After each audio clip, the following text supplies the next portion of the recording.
I know a lot of people might bellyache over this and say this is way too soon to put Kenny Dillingham at number 2, but not only are we talking about a projection here, not only are we talking about a guy who's going to take this program to new heights. We did this with Fran Brown yesterday by putting him at the end of our ACC list at the back end of it.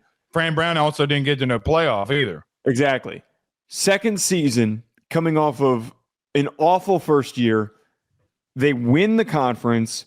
They go 11-3. They appear in a college football playoff game, and they almost win a college football playoff game. Mm-hmm. I have not seen a single coach in this conference lead this level of a transformation. I mean, that is the plainest, simplest way.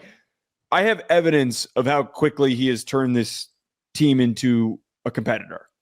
They could go on in the next 3 years, not win the conference again. I still feel confident that Kenny Dillingham is going to have this team as a 9-win team during this stretch. He's going to produce a scrappy, aggressive, creative team that is going to find ways to win in an unexpected fashions. And most importantly, they have a very athletic roster, and Levitt is the guy who's leading the way. All right, let me get to him, and then we'll get to team.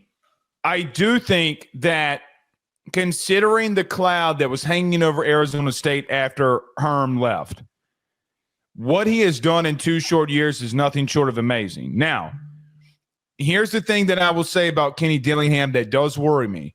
Joe, during the stretch last season, he made some boneheaded coaching decisions. Young, boneheaded coaching decisions. Let me explain.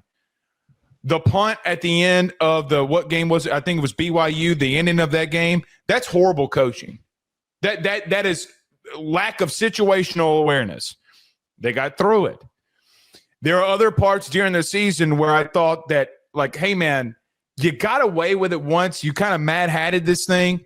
You're not getting away with that again. Then they go into the playoff against Texas and almost knock them off. Now, I've said my piece about Texas. I think they play up and down to every opponent that they played last year. That's neither here nor there.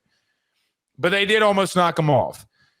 The dude knows offense, though, man. He knows talent. And I think that getting a guy like Levitt, getting a guy like Scatteraboo, what else has he seen? Who else has he recruited? Who else has he developed that we have no idea that's going to come up through the ranks and come up? This dude can recruit, scout, and he knows what he's doing. I do think they're scrappy. I do think they got better throughout the year. They gained confidence. Yeah. Right? It's very difficult to repeat. It's very difficult to repeat as a young head coach. It's very difficult to repeat when you have a team who hasn't been in that situation before. I agree with you. It's going to be interesting to see how they respond. You go 11-3 when you inherited that in year 2. I don't care what conference it is. You won it. You got in.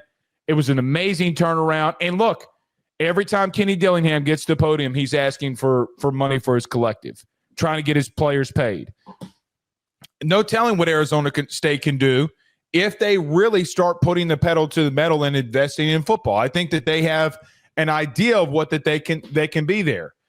You give Kenny Dillingham the resources, I think he can get you to multiple championships in the playoffs. And Arizona State has more resources than I think a lot of people realize. They've got a school in the country. Arizona is also close to that and in competition. But the whole point is that they have a huge alumni base and a successful alumni base out west that there's money to be given. There's money to be spent. I think the biggest part why I love Kenny Dillingham so much is, one, what we talked about with Fran Brown, the ability for him to get buy-in from his players is so significant. And then secondly, the scouting that he's been able to do, the identification of talent that he's been able to have, finding players, Cam Scatteraboo being the biggest example. He was the second running back on Sacramento State behind Marcus Fulcher when he signed him. Cam Scatteraboo was splitting carries with him.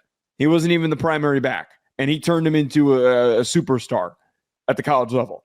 So the ability for him to find guys through the cracks when they're not going to compete for the big name dogs in the transfer portal, that's where things start to look like, hey, this guy's special, and he's so freaking young that he can continue to build this year after year. Cam Scatteraboo, I've seen one time smoke a cigarette and drink a Budweiser on the sidelines. That's what kind of apparently he doesn't drink, by the way. That's the whole like puke and rally thing. Like you would think that he does, but apparently he keeps. I mean, I was just trying. I know, but I was like, I know. I mean, I mean, but you get what I'm saying. Yes. That's the kind of player and team that they have. Work, Pell, get to work, get to moving. So Kenny Dillingham at number 2. Can he repeat? Will be